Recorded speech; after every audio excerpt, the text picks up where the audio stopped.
Hey, Spuddies, potatoMcWhiskey here, and welcome to Let's Play Civilization 6 as the Khmer. We are currently building up our pearl supplies. Okay, that's not great. I don't like seeing the galley there. Let's pop into the water there. I think I had an ironclad nearby that I might be able to run up over here. See if you can't make your way. Oh my god, that's 8 turns to get over there. Oh, I guess this isn't actually technically a canal city because I can't get to it. Gross. So we do have a golden age to start off this era. Now I could take reform the coinage, which would make my international trade routes a lot more worth it in terms of gold. I could take up heartbeat as steam to be able to build my wonders quicker and get extra adjacency from like production from the adjacency of my campuses. I don't think I have that many campuses, and I think I've already gone to war this game. I could theoretically go to war with Vietnam and kill her. But do I want to go for a peaceful route? I'm done settling. I think I just take reform the coinage for the extra gold here. Let's finish this game off with a nice peaceful cadence. We're not going to worry about murdering anyone. We're not going to worry about trying to get kills. We have power over here too. The only city it doesn't hit is Moscow. Yeah, that's great. I'm not complaining about that. It might be good to start thinking about these national parks that I could get, because I could squeeze in a few national parks here. Like there's one right there. In fact, I could get that one pretty much immediately.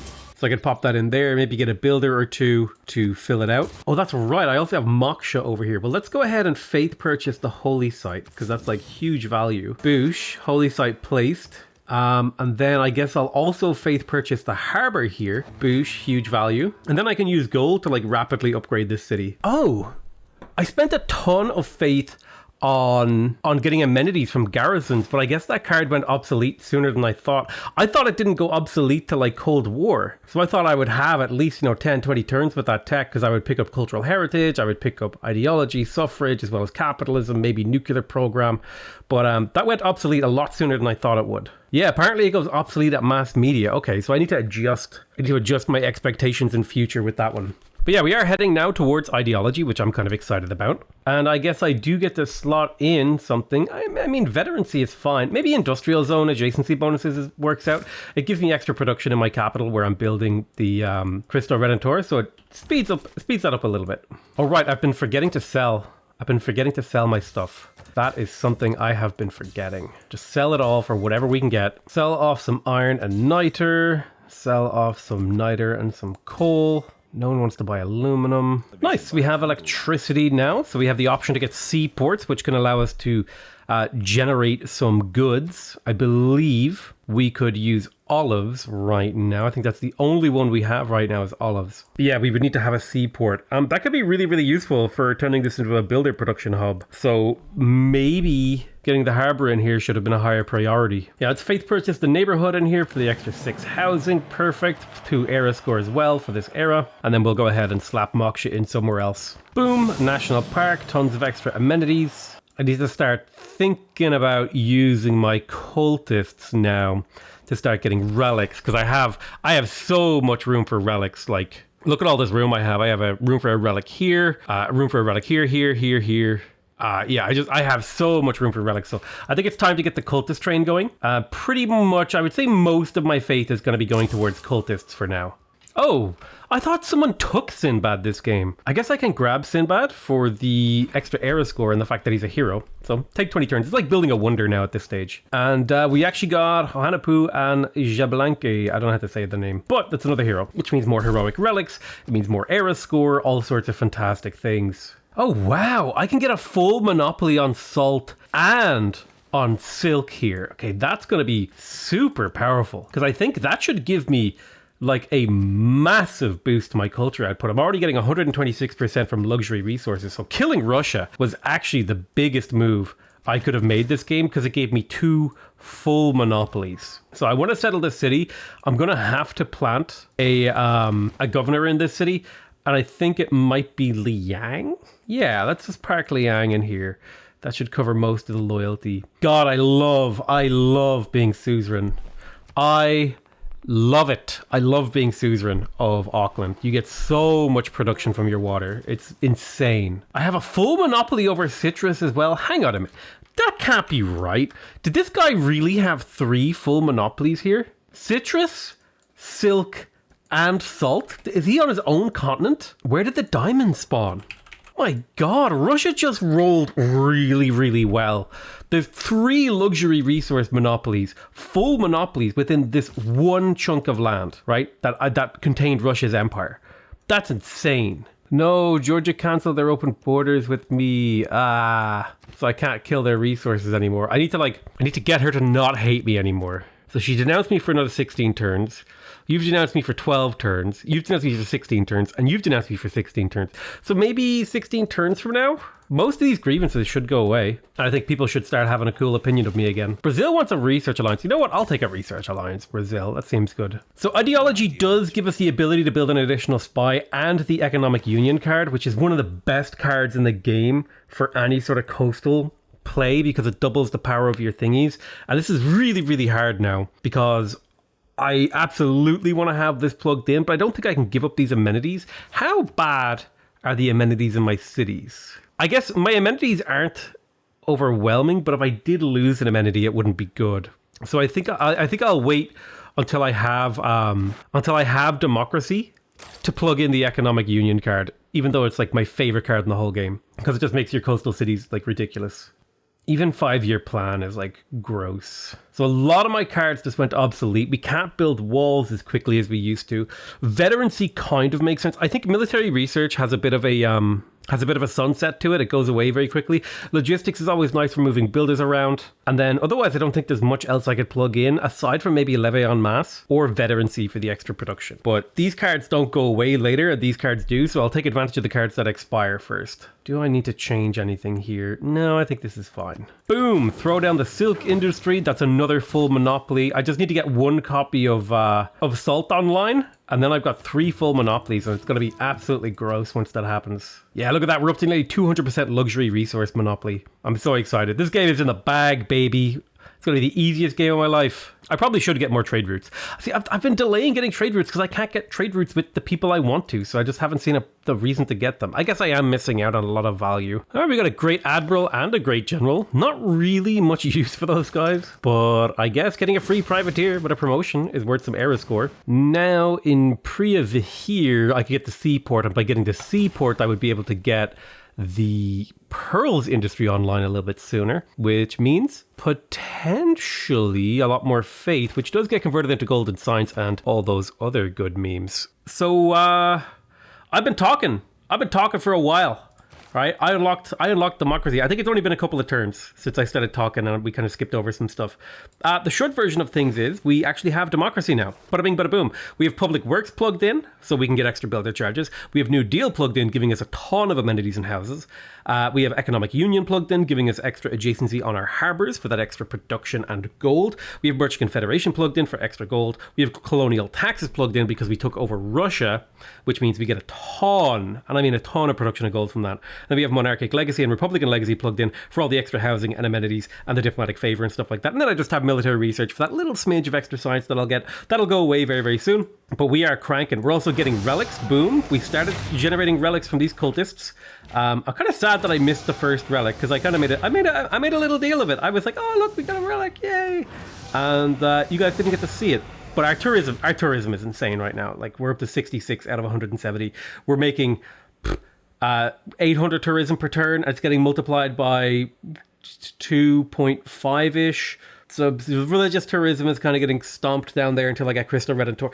Like, we're basically stealing a tourist or two from each civ in the game every single turn, which is absurd. It's like super absurd. Like, these are levels of tourism that really are quite hard to achieve without doing what we've done this game, right? Going hard for war, killing other neighbors, pushing really hard for heroes and relics. So that's really, really exciting. I'm really, really enjoying the process of just creating a massive, overpowered Khmer empire. It's been the most fun Khmer game I've played in a long ass time. Also, I'm starting to build up my little groves over here, which has me extra excited because I'm hoping if I can get the appeal here up just a little bit more, it'll start to look nice. Damn, look at these international trade routes. 26 gold nearly. Jesus. Yeah, I think we trade with you a little bit. Get that money. Hell yeah. Dude, trade routes are so fun. Trade routes are such a cool part of the game. Sometimes I neglect them, but it's whatever. I guarantee you there's probably like 20 comments like, oh my god, Potato, he didn't do trade routes. Ah! Like, okay guys, You don't need it. You can win without it. Boosh. Look at that tile. That's a thing of B-E-A-U-T. B-E-A-Beautiful. I'm not going to be able to get the appeal much higher in here, am I? Well, it's not too bad. That's fun. It's acceptable. It's acceptable. Got a lot of marsh to get rid of. Probably should recruit even more beam memers, more builders. Oh man, look at that faith stack up. Now that is what I call relics. Oh my God, look at the tourism from relics. Oh, it's disgusting. 12 faith, 36 tourism from my relics. That's gross. All right, I don't care who you are. That's gross. World Congress, well, at least my olives won't be targeted anymore. I think there's a few, like, what kind of city-states are on the map? What are people likely to vote for? Probably industrial. So I'll say industrial city-states. I'll vote on that, I don't know, 5 times. I'll increase the power of my own religion. I'll just win that one by putting 10 in. It's time to bring capitalism to the world. So we can build shopping malls now, which of course naturally allow us to generate tourism. Of course, we actually have to build the things first. Oh, right, I should totally get my National History Museum. The game thinks I win in 13 turns. Man, I really do feel like if you manage to get the nuts on the Monopoly game mode, you just win so hard. It's insane. But like, here's the thing. We were going to win this game hard anyway, so I feel like being able to like conquer someone and take over their monopolies and then win so hard that it's insane is kind of just part of the game in this game mode. And reality is, it's kind of just a win more button. I don't think it makes you win in situations you wouldn't have won already, because you have to have the tourism, right? And you have to have a lot of land. So if you're already behind, it makes the game harder. But if you're ahead, it just makes the game easier. So in a way, it just makes your wins winnier and your losses lossier. Does that make sense? Is that a statement that like you can vibe and jive with? I don't know. But man, we are stacking up those relics. It feels good, man. I feel like reliquaries with the Secret Society, the Cultist guys, is one of the most fun gameplay mechanics. Because for a long time, I felt like it was my only one complaint is that now it feels a little bit too easy to get relics. Before it was like way too hard. You could never get them. You were never getting relics. They were so unreliable. They were so rare. You couldn't target them. You couldn't get them. Now it's like, it's super easy. It's like, oh, a couple hundred faith and a few actions over a few turns. Easy peasy, done, dude. You got your relics. And that feels a little bit too easy. It just feels a little too easy. A little too easy. All right, let's get our neighborhood. I'm going to start getting those shopping malls up. I got the seaport here. So this city is basically ready, with the exception of the Negeb, our hood. I've always thought the spelling of like neighborhood is very odd. It's like, where does this GH come from? Who made this? It's like Bower hood.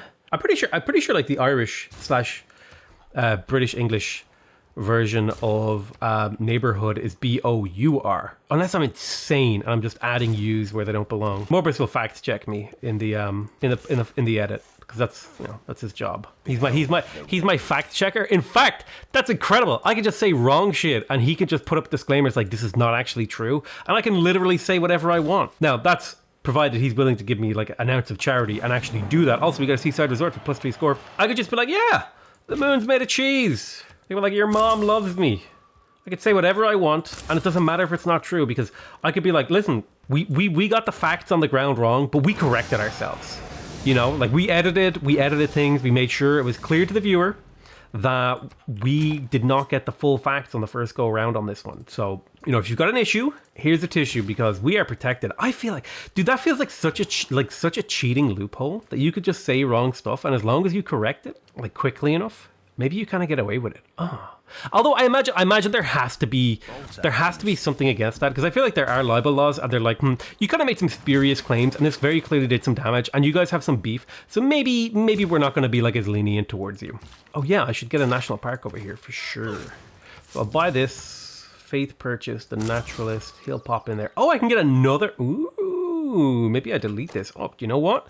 Let's just go, dude. Let's get the 2 national parks. It's going to be a ton of amenities on my main island. It's actually something I've been lacking in here, is national parks for those amenities. I've been struggling a little bit on the amenity front. Everyone still hates my guts, which is upsetting, because like I feel like they should like me by now. I guess it's still a good few more turns before they flip their opinions. They're flipping their opinions harder than a teenage boy talking to a teenage girl. Am I right? I guess that is like a stereotype meme. It's like, don't have your own opinions, guys. Just be a people pleaser. All right, let's go. Boosh. Boosh. Oh, I thought these were like free city galleys. Wolan has galleys up here? Where is Wolan? Why do you have galleys over here? What the? Wolan.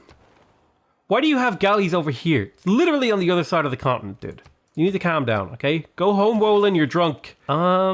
I think it would just be kind of nice. I've never got a chance to do a biosphere game. Literally never. Because I always either win too hard or don't have the stuff that is required for a biosphere. All right, let's purchase the lighthouse. Let's purchase the shipyard. +8 production on that shipyard. And an extra +1 production on all this coast. God, Auckland and shipyards is actually insane, dude. These are like grassland hills with gold on them. Look at these tiles. Dude, check this city out. Look at this. This is absurd. This is going to be the screenshot right here.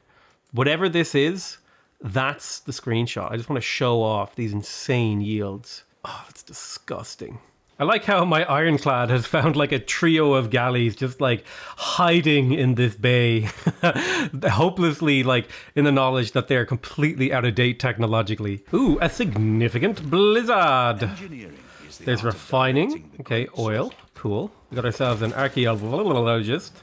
Boosh. Extract that artifact immediately. The city, ooh, I could use oil, but I would need to unlock plastics.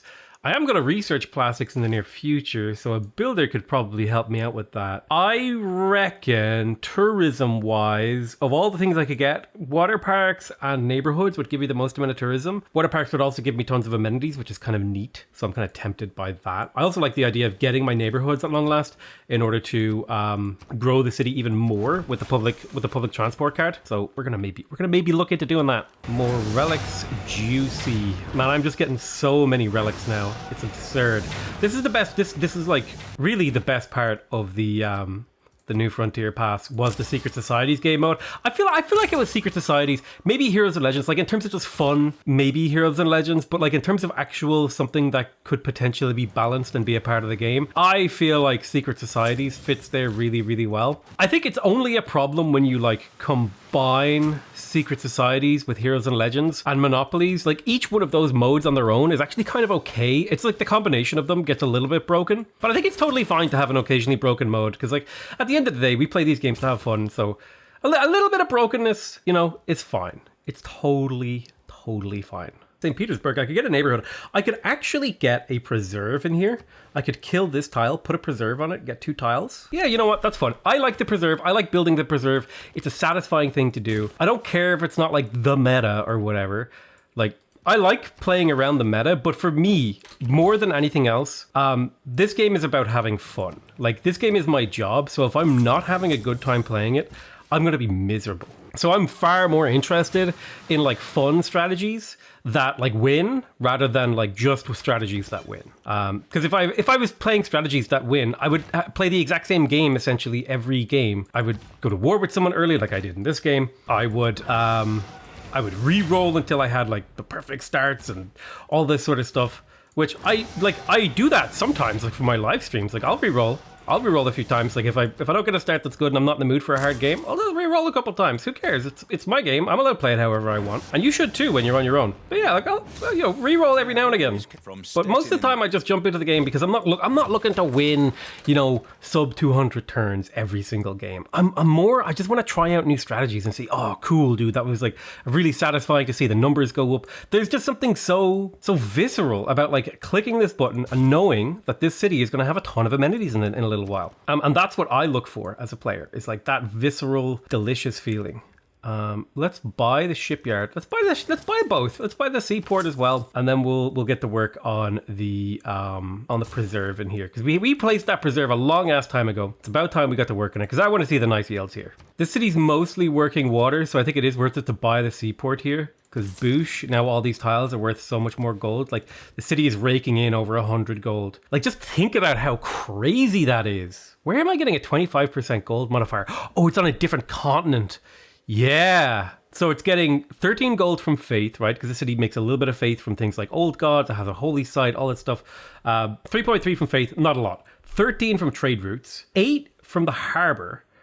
8 from buildings, and then 50 gold from worked tiles. That's crazy. Seriously, one of the most satisfying things in the game, in my opinion, is building up really, really cool coastal cities. Hey, we got Sinbad. I don't have a use for him, but he exists. Maybe I'll go see if I can clear that barb camp there. Yeah, I don't know about you guys, but seaport-based stuff and coastal cities is my most favorite way to play. I kind of wish there was a map type where I could just, you know, play with more land. Because my problem is that settling coastal is so fun and so good that I do it too often. I do it too often and I don't do other things. And that maybe gets a little bit boring for the viewer. Man, like, I don't know. I feel like, especially with Auckland, coastal city stuff just never gets tiring. Like, look at this. Wait, I don't even have my seaport in here. How much is it? Did I never... Oh, I do have my seaport. Look at this. This is the thumbnail, dude. Think of the thumbnails. Oh, give me those crabs too. Yoink. You can have that hill. We're about to get Krista Redentor. Okay, so we're making like bank. Okay, we're getting like 2,000 tourism per turn. When we get Christo, I'm expecting that to go up significantly. So there's Christo. It is done. 144 out of 189. Boosh, refresh. 151 out of 191. And now we're making 2,500 tourism per turn. We're almost stealing 2 tourists per player per turn. All right, that's like nearly 10 tourists per turn we're gaining. That's absurd. It's absurd. It's broken. It's insane, and I love it. All right, let's buy the lighthouse, and then we'll also buy the shipyard in here because boosh, it makes all those tiles worth more production. And then we'll slowly work on a seaport. We're probably like on the verge of winning, which is why I'm talking so much. You know, this is the phase of the game where we know we've won. We know we've won, right? We know. You all know I've won, and we could just have a good time talking. We could talk about things, talk about what you guys would like to see in the future from me, what you thought of this series. Would you like to see more of me going to war early? Would you like to see me play slower games? Like, do you want, because like, I feel like I win my games super fast. I feel like I win them in like turn 200 to 270, like pretty regularly. And I'm curious, like a lot of you guys don't win as fast as I do. So do you want me to like intentionally play a little bit slower and maybe go for suboptimal strategies? I kind of tried that with the Spain game and I even lost, but that was one of the most fun games I've had in a long time. I think it is time now where we could safely spend some of these envoys. I like to keep some envoys in the bank so I can maintain the suzerainties I care about, like Auckland and Tananarivo and Kumasi. So I typically don't spend all my envoys because if you get like a critical city state taken away from you, you shit out of luck and there's nothing you can do. I feel like, yes, okay, people's relationships have stabilized. So it took a long time, but now people are asking me for friendships because the grievances from killing Russia are going away. That's why it's important, if you're going to kill a player, kill them early because it gives you time to normalize your relationship with the other players if you want to go for a tourism victory. So now I should be able to go through and just like talk to everyone, be like, hey, what's up? Open borders, mutual, I'll pay you, it's all Gucci. Dido, what's up? Give me those open borders. There you go. Menelik, hey, what's up, bud? Open borders. And then Batriu, open borders. This is just gonna make things even crazier. Because now I'm making like 3,000. Okay? 3,000. I don't know, maybe I said too many zeros. It's a lot of zeros, okay? 3,000 tourism per turn per player. You need 1,600 you need 2,000 in an 8-player game, I think, or maybe it's 1,800. I don't remember. It's 2,000, I think, to steal a touristi. What do we do? We got a military academy in here, so I could build units, but I don't need units. I'm winning. A commercial hub for the trade route is actually kind of dope here. Yeah, but I might do like a tall game challenge where I have to settle my cities 4 tiles apart or something, rather than, because like obviously I crammed my cities in here, but realistically this could be like a single city's land, you know. And see, the real advantage of having a coastline is you can cram so many cities on the coast, and as long as you get that harbor up and the trade routes, you're good. You don't need the land, right? Whereas I feel like a land-based city is so hungry for tiles. You need to give it so many tiles. Whereas a coastal city, you just give it like 4 or 5, maybe 6 coastal tiles, and it's away, dude. It is just a winner city. I mean, look at this. Look at this city, right? Discount the fact that I have Auckland, right? But it has quite literally 3 land tiles, and it's making 20 food, 54 production, 80 gold, 20 science, 30 culture, and 40 faith, right? Just think about how strong coastal cities are now. It's so much fun to do coastal cities. I don't know how many more relics I should actually get, but a couple more rolling in there. Out of curiosity, have I even begun? I haven't even begun to fill this up. I haven't even begun to fill this up. Look at this. I have so much room for relics. Ooh, maybe I could get back around to doing that Persia game I was going to do, where I was going to make like a giant map and just see how insane I could make the appeal in my land and do like maybe an early conquest on Persia if I have a nearby neighbor, like quickly kill them and then try to like fill out my land with insane tiles using preserves and the Paradisa. Just basically like maybe also put in all of the city states that give unique improvements and just try to make the most insane giga empire imaginable. Maybe I'll do like a flat highlands map or something to that effect. That was kind of an idea I had. I don't know what you guys think of that. Do you think that's a cool idea? Should I do something like that? It's kind of something I'm thinking about. Oh my god. Sinbad, you must steal. Yoink. It's only 600 gold, but 600 gold is still pretty good. I'm gonna get 500 from Chinchi as well. Go ahead and get me those shopping malls.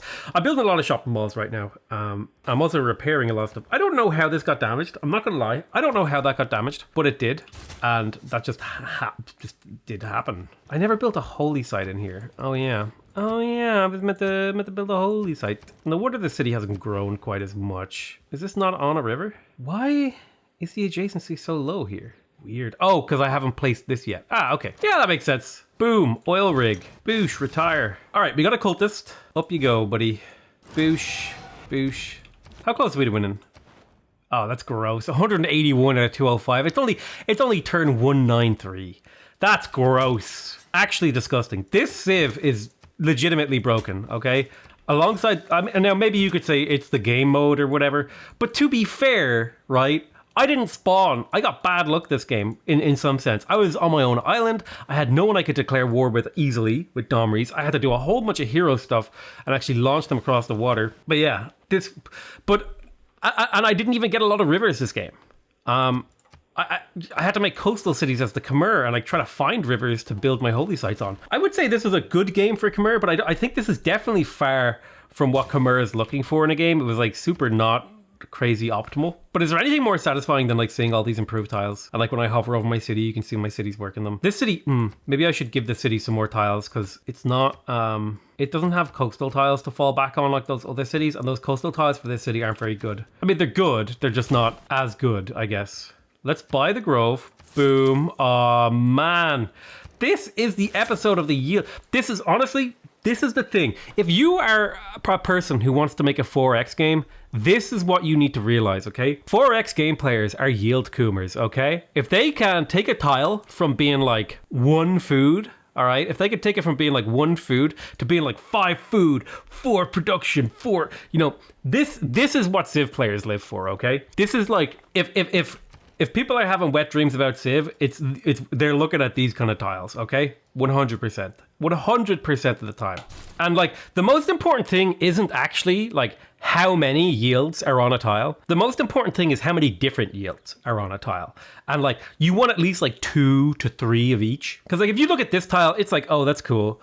But you look at this tile, it's like, oh my god, there's so many things. Even though like the difference between these two tiles isn't massive, it's big, don't get me wrong. Like even this horse, the fact that it only has 3 yields, it's kind of like, oh, that's cool.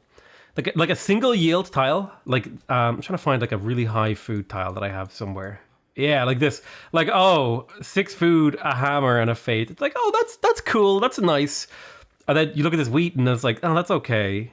Even lumber mills, even getting to that 5 yield, having the big yield icon, that's really satisfying for a Civ player. It's like, oh, dude, look at the size of the icon. The satisfaction that you get from the visual communication this game does for you is like unparalleled by any other 4X game. And that's honestly, it's unironically why this game is so satisfying to play. It's because it's like I'm painting a picture of history and it's feeding me like a satisfying clicker game back, where I get to see numbers get bigger. I get to see really cool colors. And, I'm basically just an ape who's playing like a visual coloring book that somehow has like some historical context. That's my take when I play Civ. We're at 200 and 208. I think I could just shift enter. We'll shift enter this turn.